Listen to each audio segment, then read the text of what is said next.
여러분 안녕하십니까? 지난 8월 8일 폐막식을 끝으로 2020 도쿄 하계올림픽이 17일간의 열전을 마쳤습니다. 양궁, 탁구 등 매 올림픽마다 뛰어난 성과를 보여왔던 종목뿐 아니라 생각지도 못했던 분야에서 활약한 한국 선수들 덕분에 더 흥미로웠던 올림픽이었던 것 같습니다. 그리고 이번 올림픽은 다양한 스포츠가 새롭게 올림픽 종목으로 채택되면서 눈길을 끌었는데요. 스케이트보드를 타고 갖가지 기술을 뽐내는 스케이트보드 경기, 바다에서 파도를 가르며 기술을 겨루는 서핑, 일명 자전거 묘기라 불리는 사이클 BMX 프리스타일과 같은 레저 스포츠들은 보는 사람들의 눈을 즐겁게 만들어줬습니다. 특히 스포츠 클라이밍에서 한국 선수들이 괄목할 만한 활약을 펼쳐 이목이 더욱 집중됐는데요. 한국 선수들의 출연에 채널은 고정시켜뒀지만 정확한 경합 방식과 경기 규칙을 모르셨던 분이 많을 겁니다. 규칙을 간단히 설명드리자면 정해진 시간 안에 15m 높이의 암벽을 가장 높이 올라야 하는 리드와 15m 높이의 암벽을 가장 빨리 올라야 하는 스피드, 4에서 5m 높이의 여러 코스에서 최대한 많이 완등해야 하는 볼더링, 이렇게 세 종목 점수를 종합해 메달을 가립니다. 다음 올림픽 때는 이런 경기 규칙을 숙지해두고 한국 선수들의 클라이밍 활약상을 감상한다면 경기를 2배로 즐길 수 있겠죠? 그럼 오늘의 청주 교육 뉴스 전해드리겠습니다. 일본이 독도 영유권을 계속 억지로 주장하는 데 맞서 경상북도 교육청에서는 2021 독도교육 올림픽 행사를 진행 중인데요. 성주초등학교가 독도 지킴이 동아리를 조직해 독도 릴레이 마라톤에 참여했습니다. 독도에 대한 학생들의 올바른 인식을 제고하고 우리 땅 독도에 대한 주권 수호 의지를 강화하기 위한 목적으로 실시하는 독도 릴레이 마라톤 행사는 울진에서 독도까지의 거리인 216.8km만큼 2,168명이 릴레이로 100m 달리기를 한 후에 인증 사진을 찍어 사이버 독도 학교 홈페이지 게시판에 올리는 방식으로 진행됩니다. 행사에 참가한 학생들은 우리 땅 독도를 지키기 위한 행사에 참여해서 뿌듯하고 앞으로도 독도에 대해 더 관심을 가지고 독도를 지키기 위해 노력하겠다며 의지를 다졌습니다. 도원초등학교는 7월 16일 국립대구과학관에서 문화체험학습을 실시했습니다. 국립대구과학관은 놀이를 통해 쉽게 과학을 배우고 체험할 수 있는 과학 놀이터로 직접 보고 만지고 체험할 수 있는 과학체험 프로그램이 마련돼 있어 과학적 기본 지식과 창의력을 증진시킬 수 있었습니다.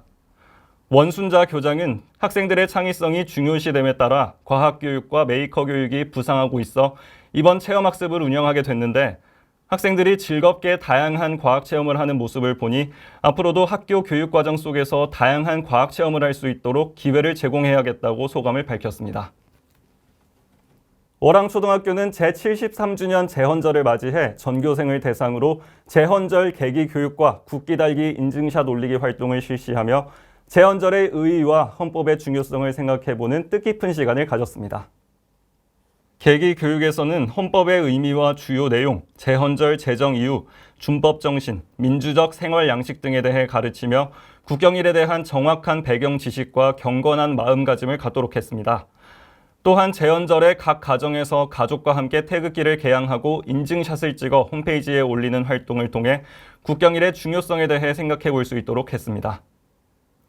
강의선 교장은 제73주년 제헌절을 맞아 학생들이 태극기 달기에 스스로 참여하고 제헌절의 의미를 배움으로써 자유민주주의와 헌법의 중요성 등 나라 사랑 의식이 높아질 수 있길 기대한다고 말했습니다. 수륜중학교는 울산 시청자 미디어 센터에서 주관하는 미디어 캠프 공모에 선정돼 7월 19일부터 21일까지 교내에서 캠프를 진행했습니다.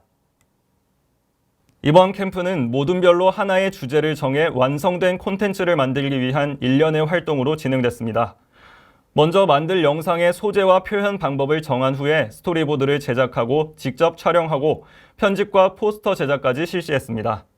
그 결과 학교 폭력 문제, 언어 문화 문제, 환경 문제에 대한 공익 광고와 3편의 단편 영화가 탄생했습니다.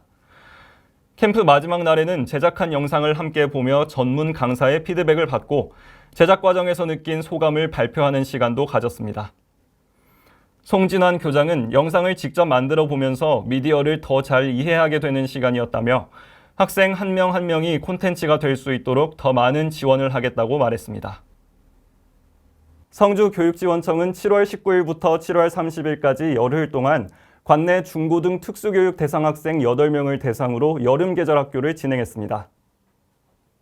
여름 계절학교는 학생들에게 방학 중 지속적인 교육활동 기회를 제공하고 학부모의 사교육비를 절감시키며 지역 유관기관과 교육 네트워크를 구축하기 위해 마련됐습니다. 본 프로그램에 참여하는 학생들은 반복 실습을 통해 설거지 요령을 익히고 요리 기구를 안전하게 다루는 방법을 알게 됐으며 냉장고 속 일상적인 재료들을 활용해 간단한 요리를 직접 만들고 맛보는 시간을 가졌습니다. 학생들은 매 시간 행복해 라는 말을 연달하며 즐겁게 프로그램에 참여했습니다. 수륜중학교는 7월 19일부터 7월 30일까지 다양한 여름방학 캠프를 계획해 진행했습니다. 19일부터 21일까지는 울산 시청자 미디어 센터에서 주관하는 미디어 캠프가 열렸으며 22일은 독서에 관한 흥미를 유발하기 위한 독서 캠프, 23일은 수학 교과에 관한 관심을 높이기 위한 수학 캠프가 진행됐습니다.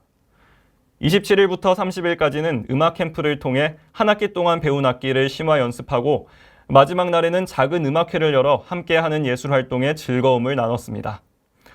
모든 캠프에 참여한 한 학생은 날도 덥고 집에만 있어 답답했는데 캠프에 참여해서 친구들과 즐겁고 유익한 시간을 보낼 수 있어 좋았다고 소감을 밝혔습니다. 오는 8월 15일은 광복절입니다. 광복은 빛을 되찾다라는 의미로 광복절은 암흑 같았던 일제감정기를 지나 우리 민족이 영예롭게 국권을 회복한 날이기 때문에 굉장히 의미 있는 날이죠. 광복절에는 전국의 모든 가정에서 국기를 달아 경축하는 마음을 되새깁니다. 태극기를 달며 대한민국의 독립을 기리기 전에 태극기의 의미와 태극기를 다는 정확한 방법을 되짚어 보겠습니다. 태극기는 요소 하나하나에 우리 민족의 정신을 나타내는 뜻을 품고 있습니다. 흰색 바탕은 밝음과 순수, 그리고 평화를 사랑하는 우리의 전통적인 민족성을 나타내고 가운데 태국문양은 음과 양의 조화를 상징하며 우주 만물이 음양의 조화로 생명을 얻고 발전한다는 대자연의 진리를 담았습니다. 또한 4개의 모서리에 그려진 건곤감리 사괴는 음과 양이 서로 변화하고 발전하는 모습을 효의 조합을 통해 구체적으로 나타낸 건데요.